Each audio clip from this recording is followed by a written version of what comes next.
میں نے حوالدار سلامت علی سے کہا، اسے حوالات میں بند کرو اور تھانے کے سامنے جو ہوٹل ہے وہاں سے کھانا کھلاؤ، لیکن خیال رکھنا اب اس کی خاطر تواضع کی ضرورت نہیں۔ میں سمجھ گیا جناب، حوالدار نے زیر لب مسکراتے ہوئے کہا اور مشتاق کو لے کر باہر نکل گیا۔ جاتے جاتے میں نے مشتاق سے کہا، اس نرمی کا کوئی غلط مطلب نہیں نکالنا، میں تمہیں 24 گھنٹے کی مہلت دیتا ہوں، اس کے بعد پھر تم سے پوچھ تاچھ ہوگی۔ اگر خیریت چاہتے ہو تو ہر بات کا سچ سچ جواب دینا، بصورت دیگر بہت پچھتاؤ گے، پھر مجھ سے کوئی داد فریاد نہ کرنا۔ پھر میں اپنے معمول کے کاموں میں مصروف ہو گیا۔ اگلے روز میں صبح تھانے میں پہنچا تو ماسی جندہ میری منتظر تھی۔ ماسی جندہ دراصل پولیس کی مخبر تھی۔ وہ موزہ رتہ گوجراں کی رہائشی تھی اور رشتے کروانے والی ماسی مشہور تھی۔ گاؤں کے ہر گھر میں اس کا آنا جانا تھا، اسی لیے وہ ایک عمدہ قسم کی انفارمر ثابت ہوتی تھی۔ میں نے اپنی سیٹ پر بیٹھتے ہی ماسی جندہ کو کمرے میں بلا لیا۔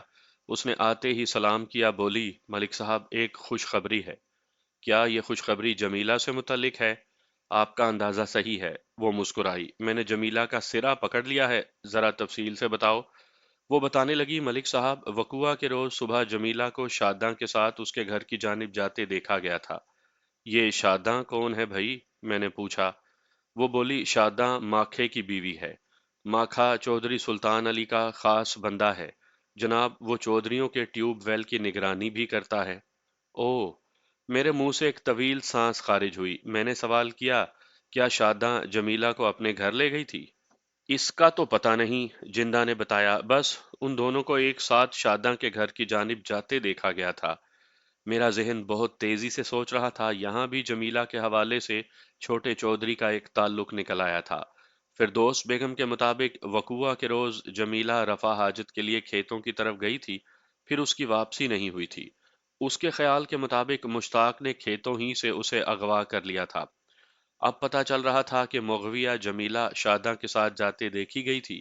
کہیں ایسا تو نہیں تھا کہ چھوٹے چودھری نے شاداں یا ماکھے کے توسط سے جمیلہ کو خود برد کروا لیا ہو؟ میں نے ایک فوری خیال کے تحت جندہ سے دریافت کیا، ماسی جندہ یہ شاداں کس قسم کی عورت ہے؟ پوری پھپھے کٹنی ہے سرکار، وہ منہ بگاڑ کر بولی۔ اس کا کردار صحیح نہیں، گڑبڑ کے کاموں میں ملوث پائی جاتی ہے۔ میں نے تو یہاں تک سنا ہے کہ وہ رقم کے عوض عاشقوں اور معشوقوں کی ملاقاتوں کا محفوظ انتظام بھی کرتی ہے، اور وہ بھی اپنے گھر میں۔ یہ ایک اور انکشاف تھا۔ ممکن ہے وہ جمیلہ کو اس لیے اپنے ساتھ لے گئی ہو کہ وہ اسے مشتاق سے ملوانا چاہتی ہو۔ اس بات کے امکانات کو بھی رد نہیں کیا جا سکتا تھا کہ جمیلہ ہی نے شاداں سے درخواست کی ہو کہ وہ ان کی ملاقات کروا دے۔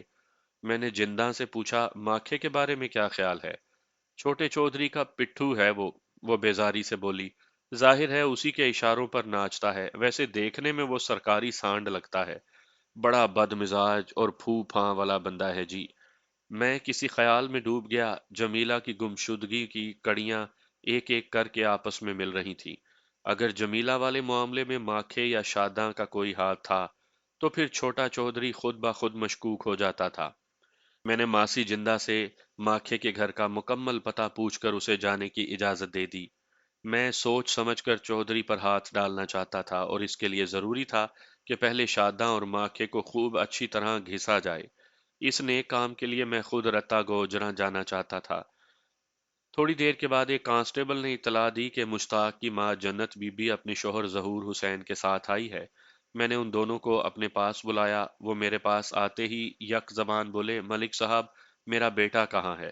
میں نے انہیں بٹھایا، وہ بیٹھے تو میں نے کہا، مشتاق کے بارے میں زیادہ پریشان نہ ہوں، وہ اس وقت میرے پاس ہے۔ آپ نے اسے مارا شارا تو نہیں؟ جنت بی بی کے لہجے میں تشویش تھی۔ ظہور حسین نے پوچھا، ملک صاحب وہ اتنے دن تھا کہاں؟ آپ کو وہ کہاں سے ملا؟ میں نے ان کی تشفی کے لیے مختصر حالات انہیں بتا دیے اور کہا کہ فکر مند ہونے کی ضرورت نہیں، وہ ٹھیک ٹھاک ہے اور بڑے آرام میں ہے۔ میں اپنے بیٹے سے ملنا چاہتی ہوں، جنت بی بی نے بےتابی سے کہا۔ آپ نے کہاں چھپا رکھا ہے؟ اور جمیلہ کا بھی کچھ پتہ چلا یا نہیں؟ جمیلہ کا پتہ چلانے کے لیے ہی تو ہم نے مشتاق کو مہمان بنایا ہے۔ تم حوصلے سے کام لو، وہ حوالات میں ہے، تم چاہو تو ابھی جا کر اسے مل لو۔ ظہور حسین نے کہا، ملک صاحب یہ تو بڑی زیادتی والی بات ہے۔ ہمارا بیٹا بے قصور ہے اور آپ نے اسے خواہ مخواہ بند کر رکھا ہے۔